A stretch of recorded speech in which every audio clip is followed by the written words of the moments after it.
We're here back live, and this is the highlight match of the day. Okay, now Xi Yue has defeated Telegraph Go, a very formidable opponent, and has earned his right to play in the finals on the 18th of September. The winner of the next match will join Xi Yue hand in hand to play another another set of exciting match next weekend for the Copium Cup finals, and he or she will, he will get crowned the champion of the Copium Cup by next Saturday. So the winner of this match is a very crucial, will play a very crucial role to challenge Xi Yue to that aspect. Now, a very quick background information. The person taking the black stone is Chen Yuqi, as we introduced before in our previous streams. He's the youngest member of our national team, currently training in Singapore Weiqi Association under the patient guidance of the national coach for Singapore, Mr. Yang Jinghua, professional six dan. And Yuqi is currently 11 years old. He's very young, very talented, and as I commented before, I'm really paying a lot of attention to this boy because I've known him since 8 years old, and year by year we see progress. We see innovative, creative ideas shining out of this boy. So it's very interesting to see him challenge a more celebrated opponent. Last week, Lucas, and he overcame a very strong opponent, Lucas Yeo, 5 dan, also a very famous household name in the Weiqi community in Singapore.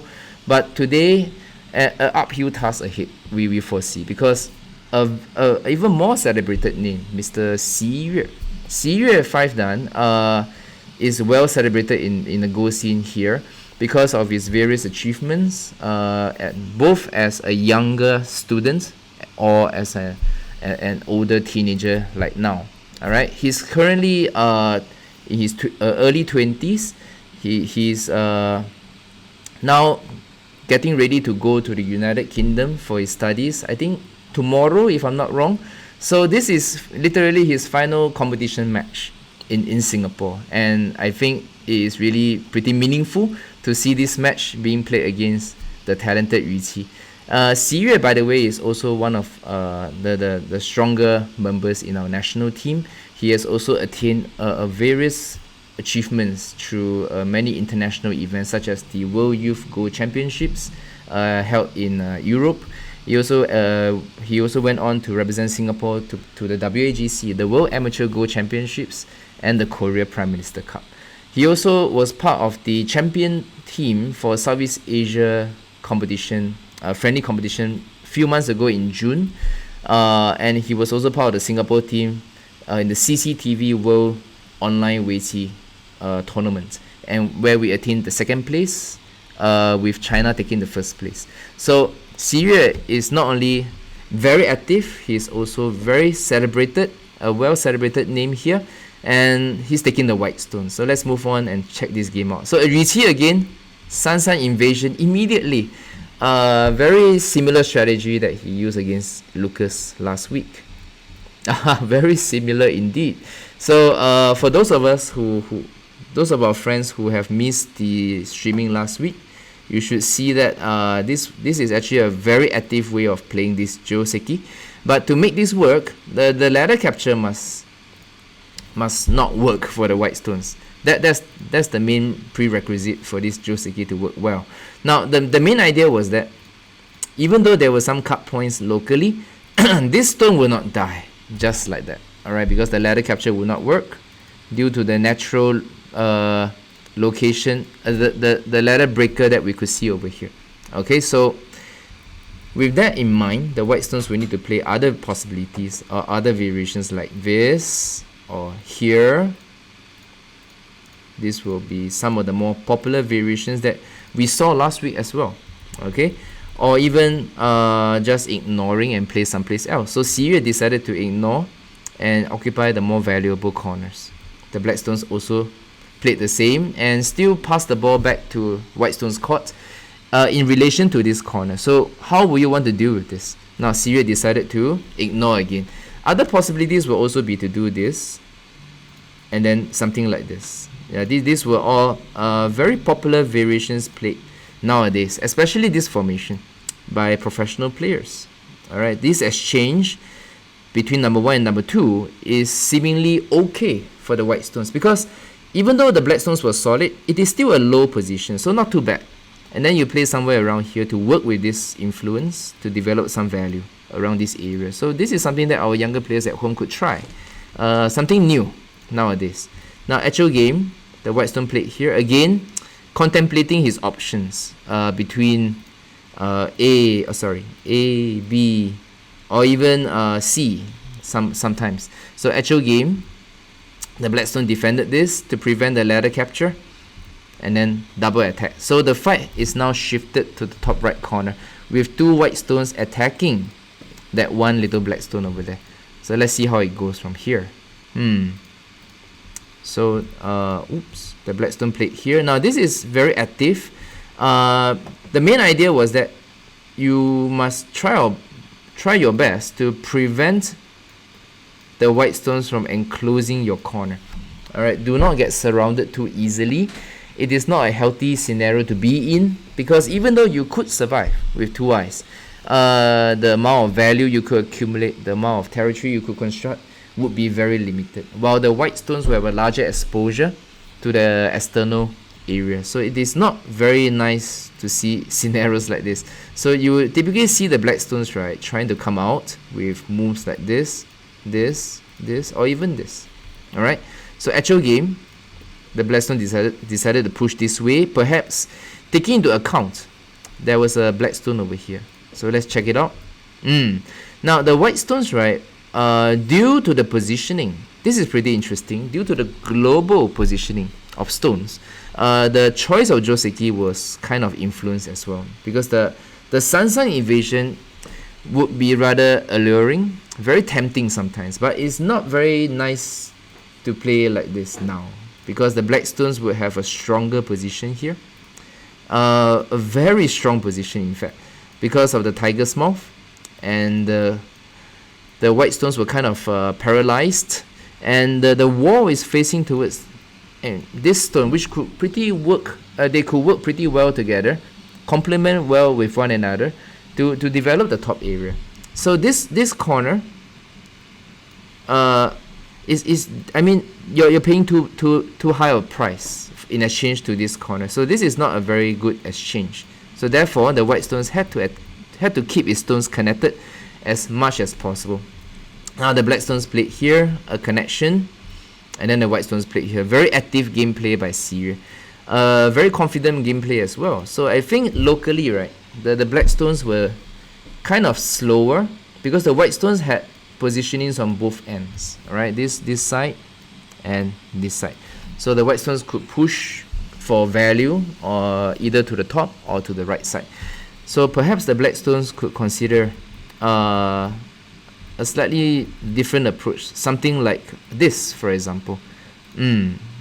Push, something like this. We would expect to see the cut point getting connected, and then the black stones could play here. Alright, so this could be a different scenario. At least the black stones, right, would have been able to settle down on one side with a good collection of points locally. Not too bad. Alright, not too bad. Now actual game, the white stone seems to have a better time here.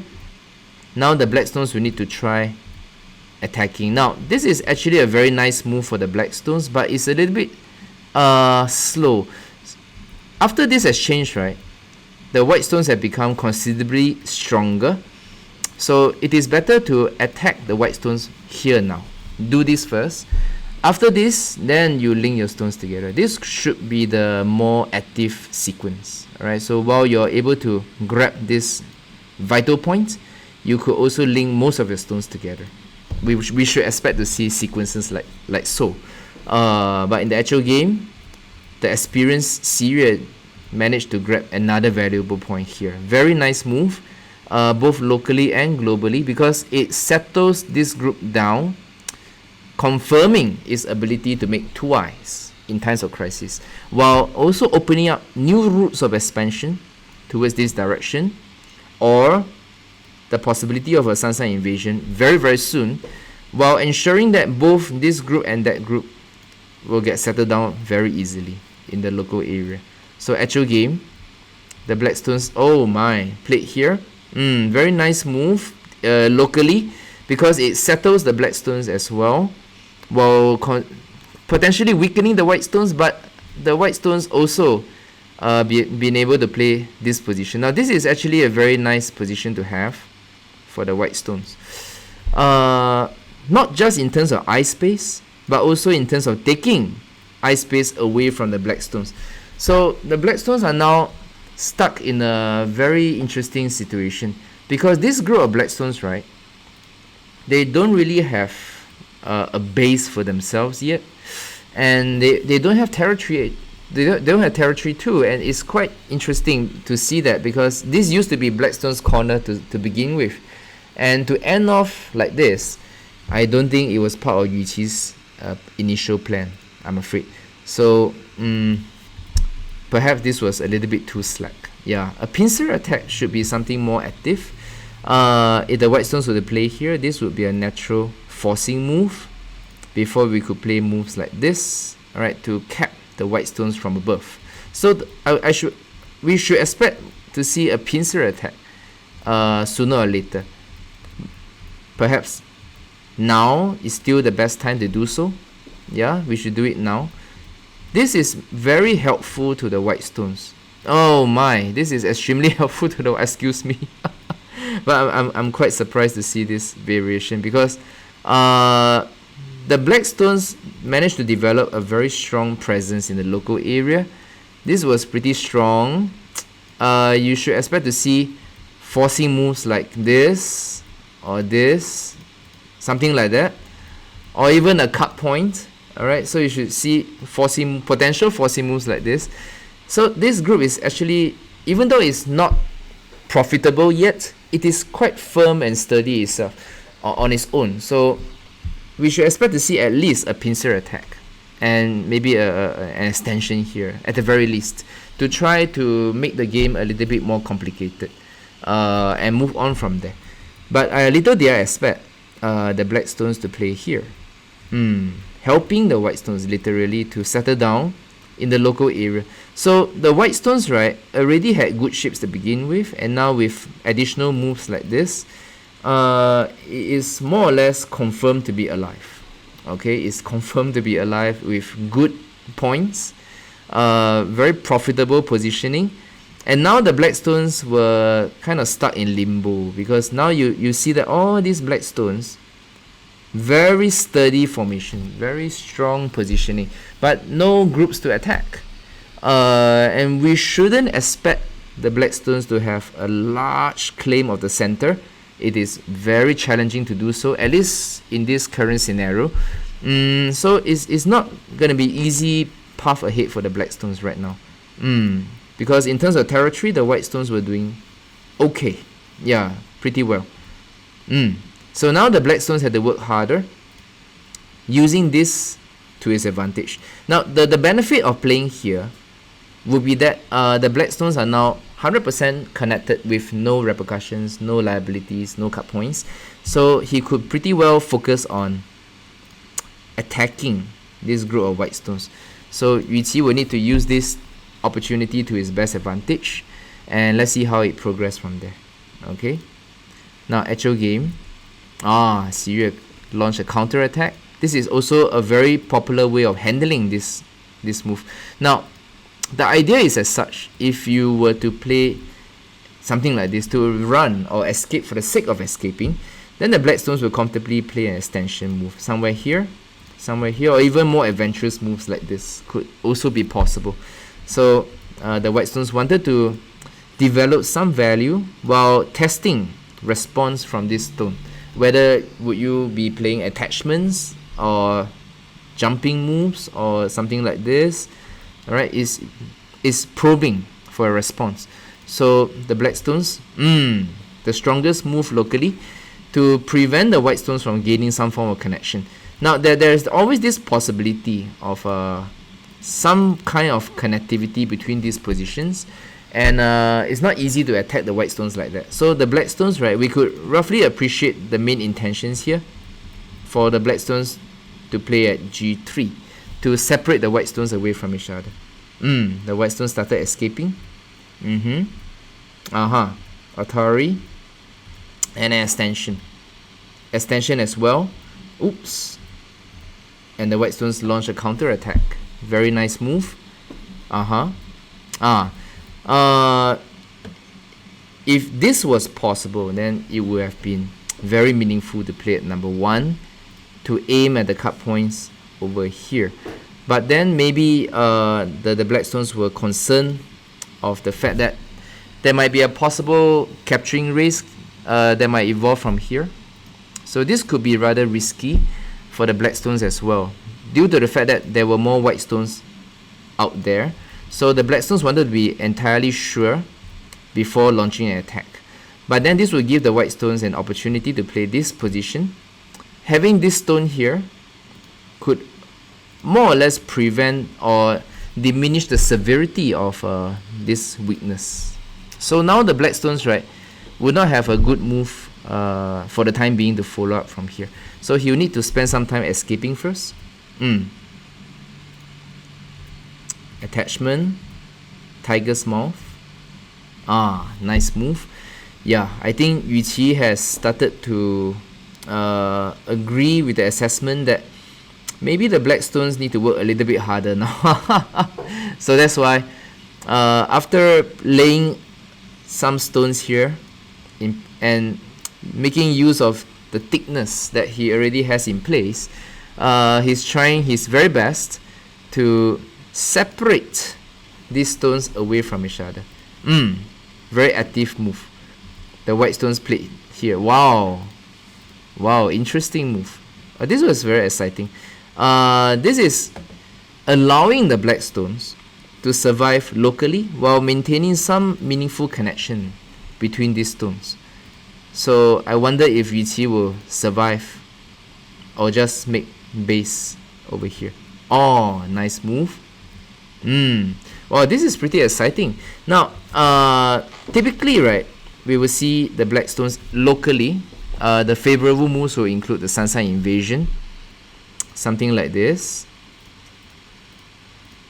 where you expect to see the black stones claiming the corner, but with the white stones getting the initiative and the sente move, and perhaps playing forceful moves like this, for example, or defensive moves like this. Okay, or you expect to see the black stones playing moves like this to make two eyes, but obviously this is the most passive option of the two. Okay, so wouldn't be part of Yuqi's arsenal of options here. So Yuqi decided to try separating the white stones. Pretty interesting move.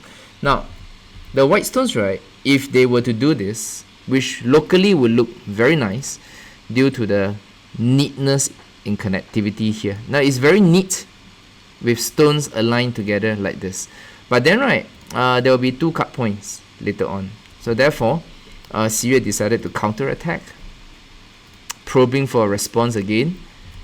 The black stones defended. Tiger's mouth, extension. Okay, now it's very tempting to do this, to encourage the white stones to do this, to cluster itself together, but I think Yuqi was wary of the fact that the white stones could still link its stones together. But even like this, right, I think it's still a little bit more profitable for the black stones to do it like this. Now this is very forceful. But then, right, this is pretty irritating to the black stones again. Now, again, I'd like to reiterate this option. Even though the white stones, right, managed to link most of its stones together, the capturing of this stone, right, not only makes its formation, local positioning much thicker and stronger and sturdier, but also more profitable. Yeah, very profitable, which later on you will see moves like this, or even moves like this, to grab more territory, while weakening the white stones a little bit, yeah, due to the cut points around here as well. So I think this could be a more profitable scenario for the black stones, because now, right, we're not too sure who is really attacking who. Now the white stones with this formation in place has a very sturdy I shape already set up at along L3 and L2.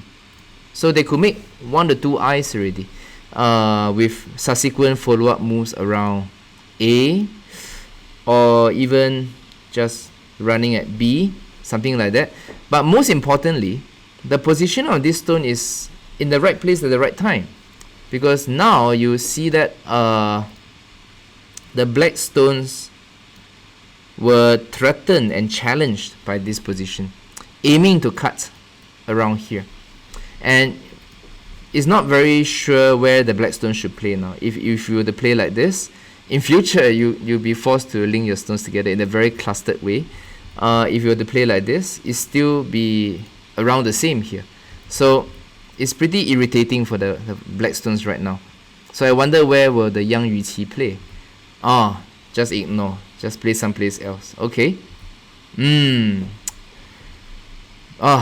This is very nice. Very nicely played by Xi Yue. Keeping its base intact while guaranteeing a route of escape around here, and also emphasizing on the cut point over here at the same time. It's like killing 3 birds with 1 stone. Pretty interesting move by the experienced Xi Yue. Pretty high class as well. Okay, so let's see. Okay, again emphasizing on the cut points. Xi Yue has decided to make way and just build his territory naturally, while asking for the black stones to defend his cut points. Will the black stones defend it, or will the black stones sacrifice it? Let's see. Okay, defended it like this. So again, I think this round of fighting, right, is still to white's advantage, because the white stones managed to get the best of both worlds. I think for many of us, we could easily identify that the white stones not only gain a lot of value to the bottom right, but also managed to settle down rather easily with 2 eyes or more in this kind of formation. This is a very comfortable position for the white stones. So the black stones again, back to square one, back to the drawing board, because now these stones, even though they could link itself together somehow, but again, no value, no points for the time being. So its last hope now would be to try to exert some meaningful pressure onto this group of white stones, which are the kind of the final group of stones that's not stabilized yet. So I guess that will be Yuqi's next phase of planning. And let's go back to the drawing board together. Let's see where Yuqi plays from here. Blocking, alright, forcing them to make 2 eyes, and then okay. This was I'm not too sure what the black stone was aiming for. Was he hoping that the white stones would respond to him? Because of course, obviously, if it was a game between younger children, when I play a match with my students who are typically 6 years old, 7 years old, when I practice with them, we call this process teaching games. Teaching games as in when we play with our younger students, we don't really try to own or overwhelm them or destroy them in their games. We try to guide them silently while trying our best not to give them too much hints, using our moves as clues, as or motivate them to move certain direction, to respond to us meaningfully. So this move reminds me of a teaching game. It's as if I'm trying to encourage the white stones to play here, to enclose the corner, while I conveniently link my black stones together in a very beautiful way. But I'm afraid it's not Sente. It's not really of course, white stones by playing number 1 could also accumulate a very good value to the corner, but it's not a definite forcing move, because as I commented earlier in the previous streams, if you observe certain groups, right, they were already stabilized to begin with. So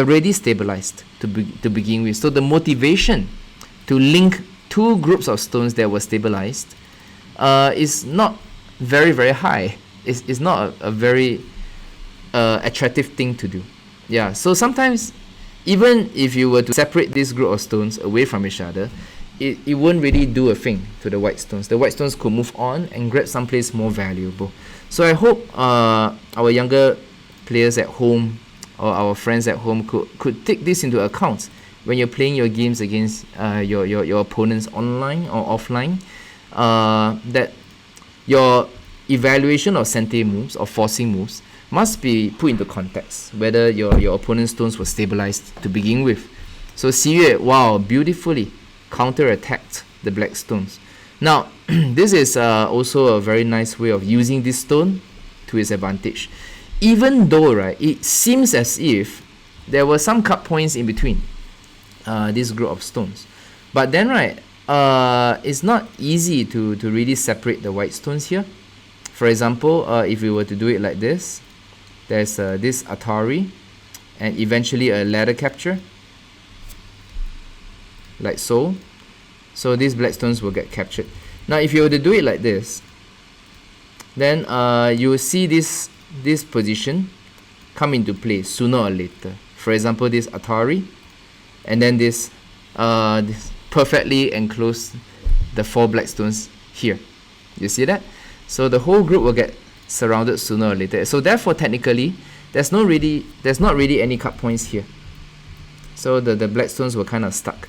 Therefore, I think the black stones, I was expecting the black stones to play somewhere to the left side, at least here or here maybe, okay, or something like this. I think I was expecting a move here to try to develop value to the left side. Leave these stones here for the time being. They won't die yet, so maybe just leave it there first. And then because you need to get more territory now, you need to enclose more points, and then see what happens later on. And then keep the pressure onto this group of white stones. So actual game, the black stone decided to go in. The white stones defended. And wow, very sharp move. So punishing the black stones somewhat. Atari. And now the black stones were captured. So again, the black stones were kind of underestimating the possibilities that the white stones could play. Especially when the white stones played here. He should have already sensed something coming. Alright, so I think he has forgotten about this sente. This move over here. So this was slightly overplayed. Yeah. Perhaps a calmer approach should do fine for the black stones, and then move on from there.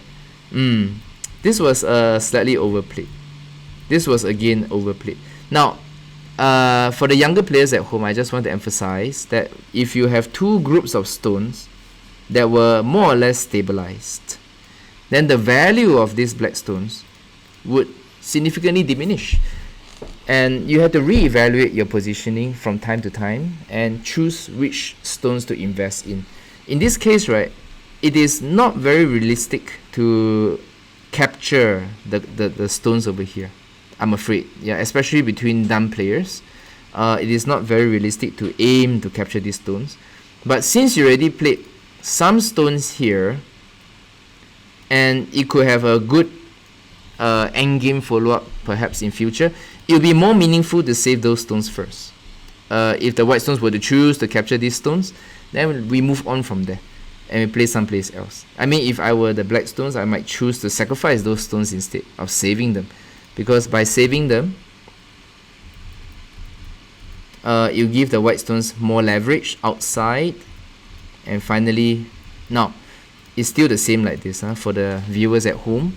So eventually these stones will get isolated one way or another. So unfortunately, right, it's getting grimmer and grimmer for the black stones, because the white stones are now gaining more points now. Now do bear in mind that Xi Yue played someplace else before this. So he has already grabbed a valuable spot someplace else.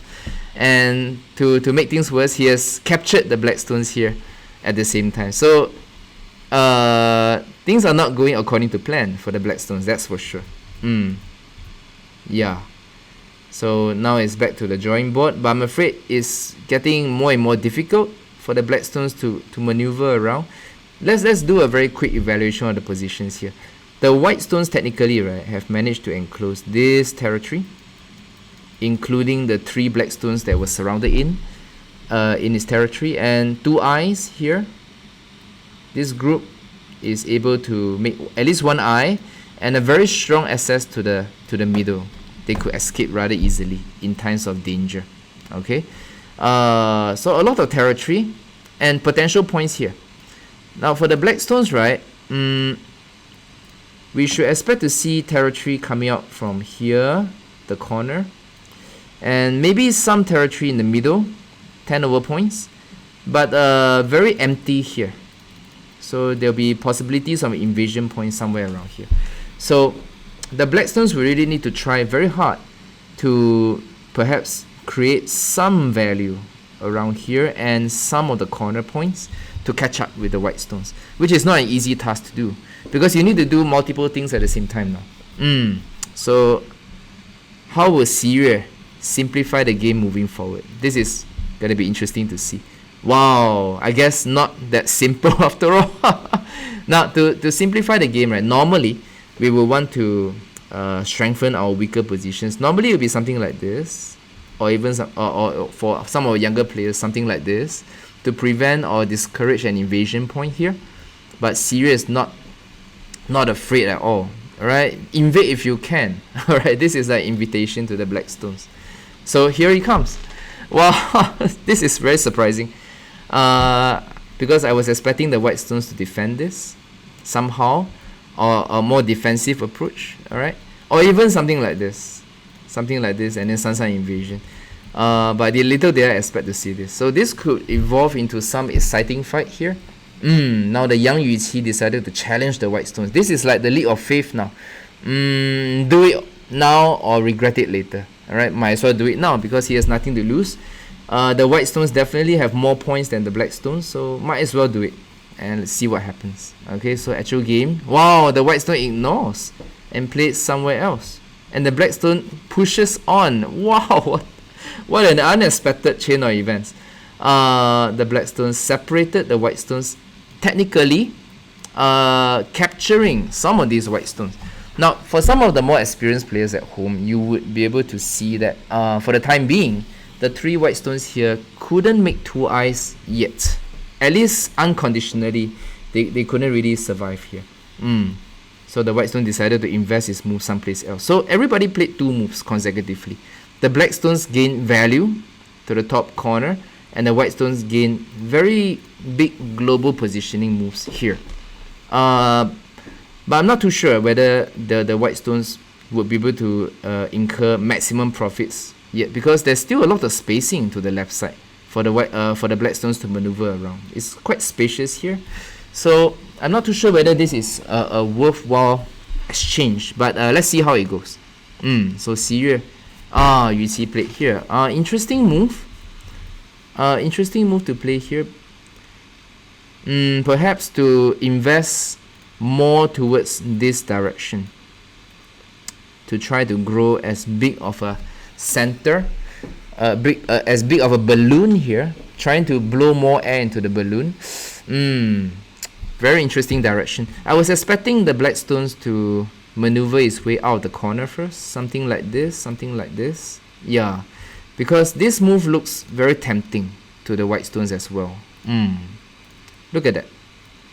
Multiple stones controlling the black stone, literally preventing it from making 2 eyes. And if this was the case, the profitability that could come out of this, and the level of efficiency is insanely high. Yeah, but I guess the white stone was also wary of the possibility that the black stones could develop something pretty promising around this area. Maybe a black move around here, or something more adventurous, something like this. Maybe something like this.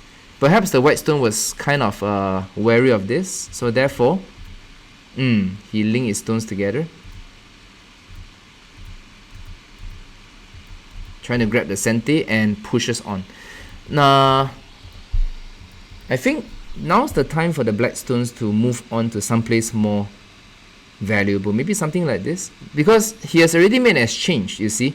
First of all, right, the stones were stabilized, so there's no need to defend this position for now.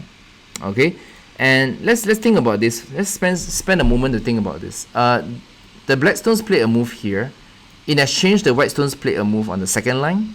So actually, it's kind of okay for the black stones to leave it there for now, leaving the possibilities of A or B later, or even C, like what Yuqi played in the actual game, and then grab here for now.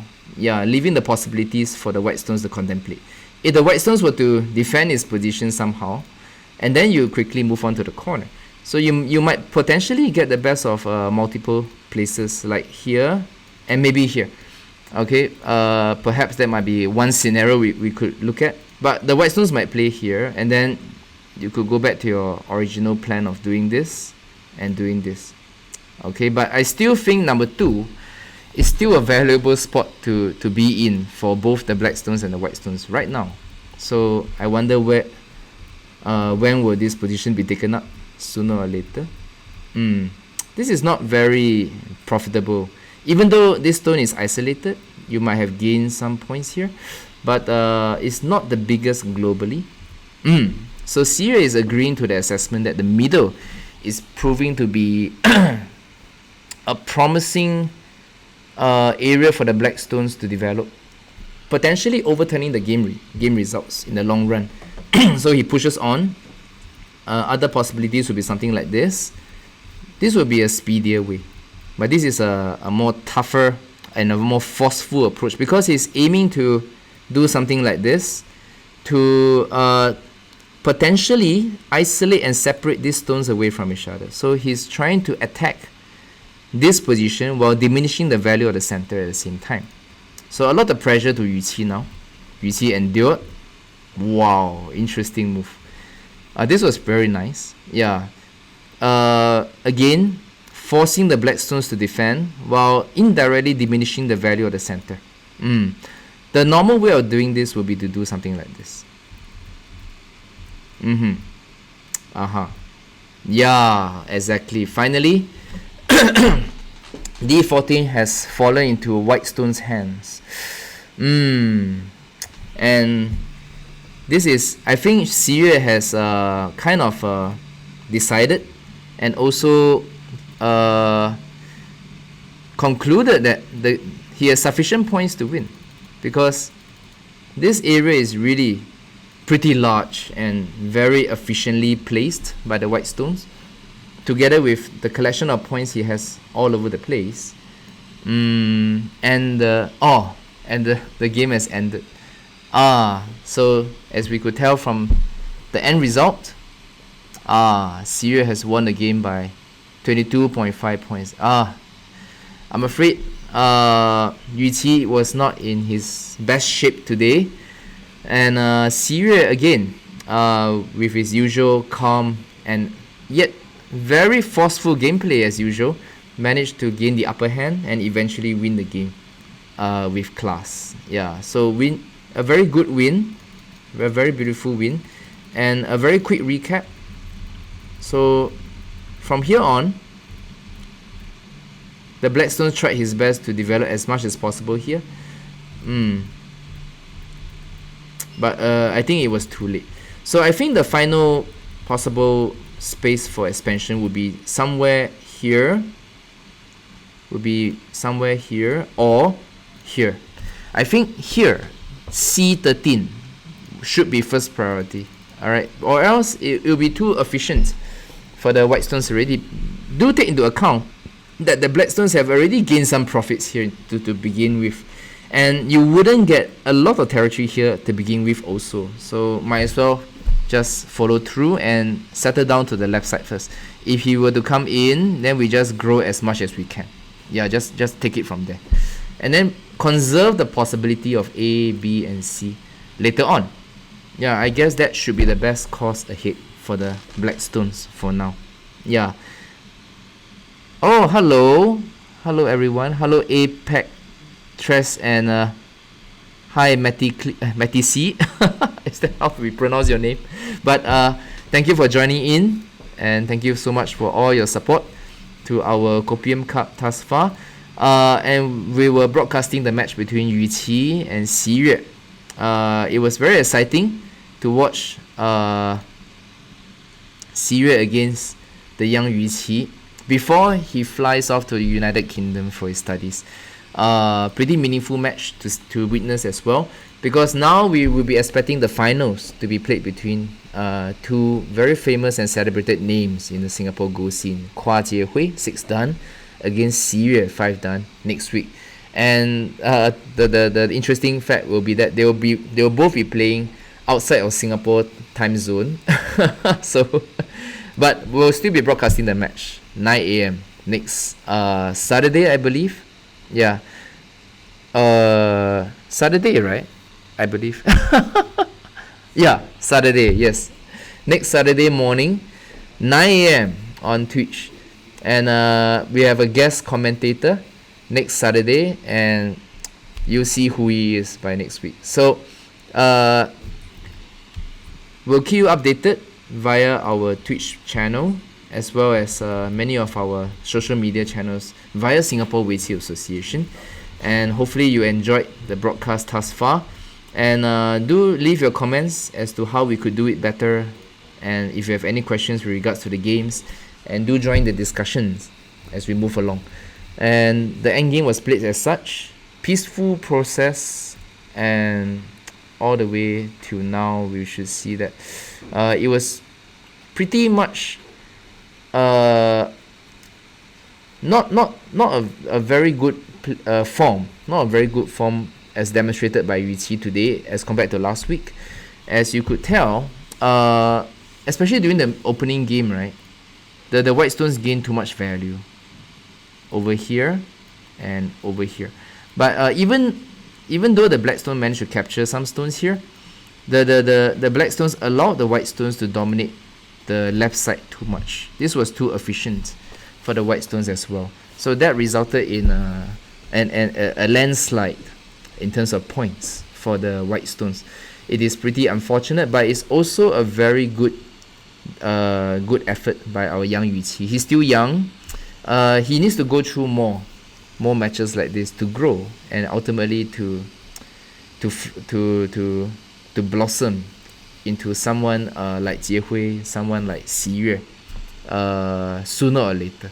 Alright, so we look forward to Yuqi's exciting matches in the years ahead, and congratulations to Xi Yue, congratulations to Jiehui, and we look forward to your exciting match coming next Saturday.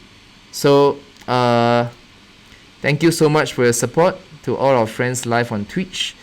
I guess that's all we have for you this morning.